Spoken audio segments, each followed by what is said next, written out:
Greetings everyone and welcome back. Chipmunk here. Let's talk books. Today's video is the long-awaited next installment, and I know you've just been waiting edge of your seats with bated breath, in my series on the most popular novel in America every year, according to Publishers Weekly or The Bookman or whatever it was called back in the day, but now it's Publishers Weekly. Long story short, here we are again, up to the year 1912. What was the American bestseller, all that stuff, from the year 1912? Well, not to keep you in suspense too long, that novel was The Harvester by Gene Stratton Porter. Doesn't come with a jacket, but oh my gosh, look at this beautiful little design on the cover. I love it. This was copyright 1911 by Grosset and Dunlap.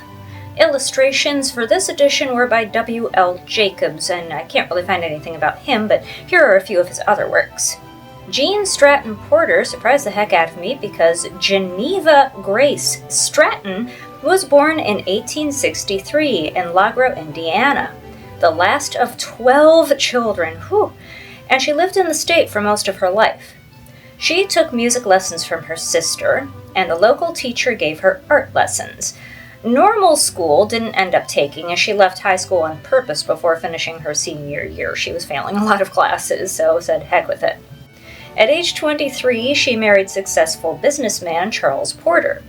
They had one daughter, and Jean attempted to pursue a homemaker's lifestyle, but chafed at the restrictions of the time, and wound up concurrently expanding her lifetime interests of birding and naturalism. The book she wrote on these subjects brought in her own income, and later in life she also did some nonfiction writing and became a film producer, forming Gene Stratton Porter Productions just before her death in 1924.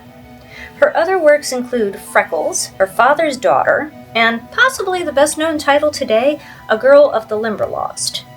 Point of interest, her granddaughter Jean Stratton Monroe became a film actor and wound up appearing in 3 film adaptations of her grandmother's works. As to The Harvester, I was able to find 2 occasions of its adaptation to the silver screen. The first came just under the wire of The Silent Years, released in 1927, starring Orville Caldwell and Natalie Kingston. There is a review of this to be found in Internet Archive, which states that most actors do a good job overall.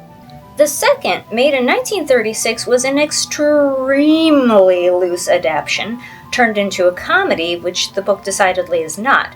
And certainly reading the plot of this film makes it one of those where you wonder why they even decided to claim it was based on this novel in the first place. I cannot find a place to watch either of these films, and it's highly likely that they are both lost. Now, as to the book. The harvester of the title is one David Langston, a gent who lives alone in a cabin in the wilds of Indiana. He owns a hefty amount of land, which he cultivates with dedication, gathering wild herbs and selling them as medicines. One night he has a vision of this beautiful woman, and deeming it a vision from the future, he immediately sets about expanding his cabin and preparing the grounds, all for the sake of she who will someday be his wife. This being a novel, the woman, largely referred to as the girl, which is the time for you, does indeed cross his path. David is able to rescue her from an abusive situation, but she has encountered so much trauma throughout her life that it's going to take much more than that for her to be able to feel comfortable and safe and be able to love him in return. He is extremely patient with that. He gives her support, space when she needs it, and even saves her life with his own medicine when all other hopes have failed. Clearly, it's a little melodramatic at times. Even the dialogue gets there. There are things like, "Oh man, come not near me." It's not quite that bad, but it's not far off. This is one of those novels where you kind of understand why it hasn't been adapted in recent times. It's kind of an even mix between dated and forward-thinking. David rescues the girl, her name is Ruth, and he comes to love her for who she is, and on her own terms. He won't have it any other way. He finishes and furnishes a lot of the cabin before he even meets her, but not completely, because he's not certain of what she might like. And once she gets there, he's only too willing to just completely knock out and change things, should she say the word. He is endlessly patient with her needing time to be at ease and more comfortable in her surroundings, even with his best Dr. male friend urging him to storm the castle, as it were. He is absolutely fine with her earning money for herself and doing it in her own way, and he encourages her to that end. At the same time, this book is very much in the vein of traditional male and female roles. David is very much the breadwinner of his particular castle. Ruth may become his helpmate, but she is not learning to stand completely on her own 2 feet. She will be a complement to him, and yes, it is his love that will ultimately save her.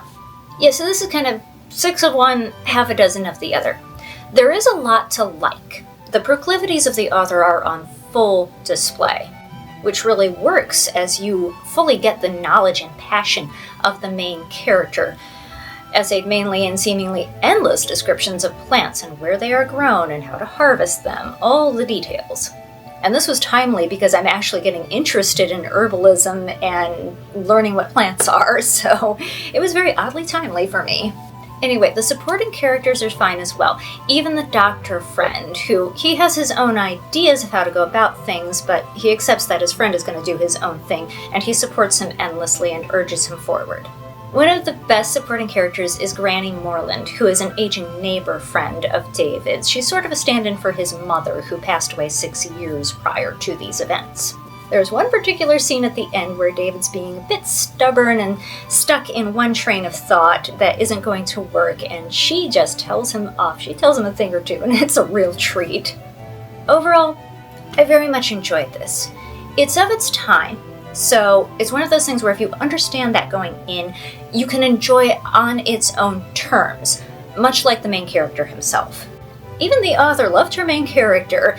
There was more than one moment where the narrator was rhapsodizing about how David is such a fine figure of a man, and I was wondering if the author needed a minute or two. But David really is a stand-up guy. He's of his time, but he's also very progressive for his time. It's a long book, another one over 500 pages. This one is 516 pages, but it's an easy read overall, even as the chapters get longer as you progress. I kept thinking I would read, half the chapter and then take a break, and I'd end up reading the whole chapter.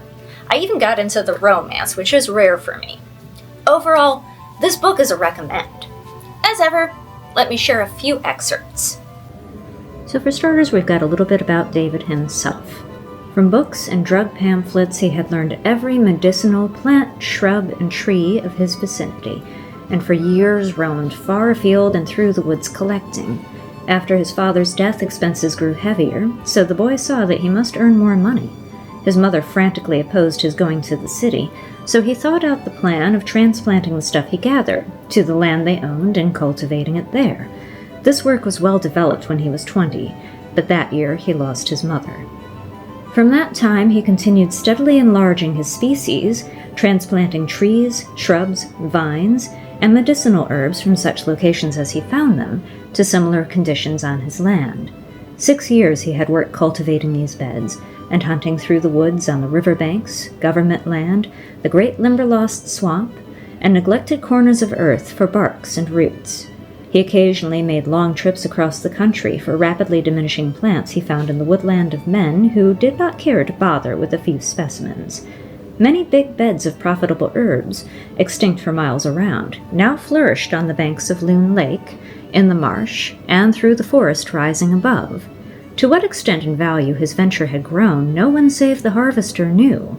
When his neighbors twitted him with being too lazy to plow and sow, of mooning over books, or derisively sneered when they spoke of him as the harvester of the woods or the medicine man, David Langston smiled and went his way. So this lovely description. The forest is never so wonderful as when spring wrestles with winter for supremacy. While the earth is yet ice-bound, while snows occasionally fly, spring breathes her warmer breath of approach, then all nature responds. Sunny knolls, embankments, and cleared spaces become bare, while shadow spots and sheltered nooks remain white. This perfumes the icy air with melting snow. The sap rises in the trees and bushes, sets buds swelling, and they distill a faint, intangible odor.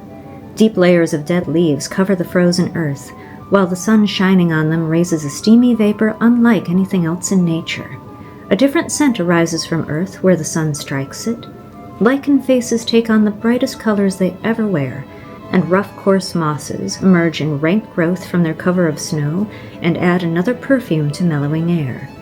This combination has breathed a strange intoxication into the breast of mankind in all ages, and bird and animal life prove by their actions that it makes the same appeal to them. Now this is the point where, okay, a little bit of context. The harvester has married the girl because that was the only way he could get her out of the abusive situation. They have agreed to give it a year. He will not make any move on her and just try and work with her and see if she can come to love him and be okay with being married in that time, and if not, then she will go on her way. This is the moment where she first sees the place that will be her home. "Oh!" cried the girl. "Stop! Please stop!" They were at the foot of a small levee that ran to the bridge crossing Singing Water. On the left lay the valley through which the stream swept from its hurried rush down the hill, a marshy thicket of vines, shrubs, and bushes, the banks impassable with water growth. Everywhere flamed foxfire and cardinal flower.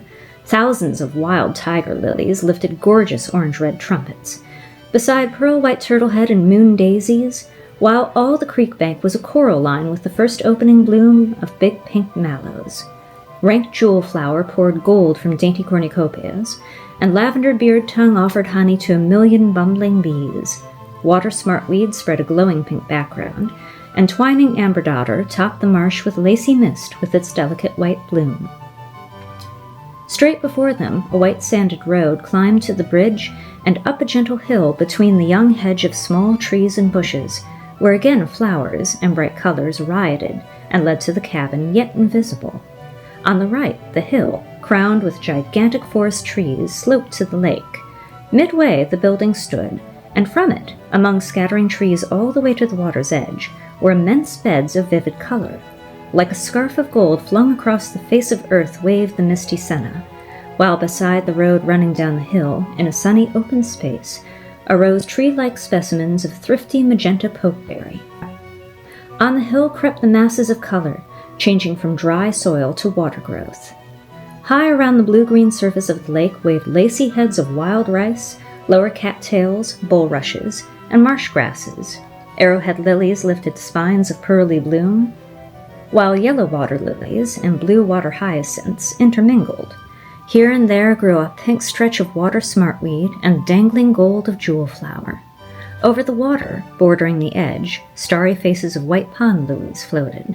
Blue flags waved graceful leaves, willows grew in clumps, and vines clambered everywhere. Among the growth of the lake shore, duck, coot, and grebe voices commingled in the last chattering, hastened splash of securing supper before bedtime. Crying killdeers crossed the water, while overhead the nighthawks massed in circling companies. Betsy climbed the hill, and at every step the girl cried, "Slower! Please go slower!" With wide eyes, she stared around her. "Why didn't you tell me it would be like this?" she demanded in awed tones. And lastly, I got this off eBay, and it's an original, if second edition, published 1916, which means it has a history, and here it is. This was once owned by Mrs. Sidney Pike, presented from son to mother from John. I definitely hope Mrs. Sidney Pike enjoyed this as much as I did, and I thank her for taking such good care of it for me. So, that was The Harvester by Gene Stratton Porter, the best-selling novel in America from the year 1912. Have you read this book? If you haven't, there are copies available on eBay, Etsy, AbeBooks, Thrift Books, Better World Books, and it's up for free on Project Gutenberg. Does it sound like something you might want to check out? And what do you think of this entire list so far? Let me know all of it down in the comments. Let's go ahead and work together and think of each other and get through another week. I'll be pulling for you. Take care of yourselves and each other. And I will see you next time. Bye now.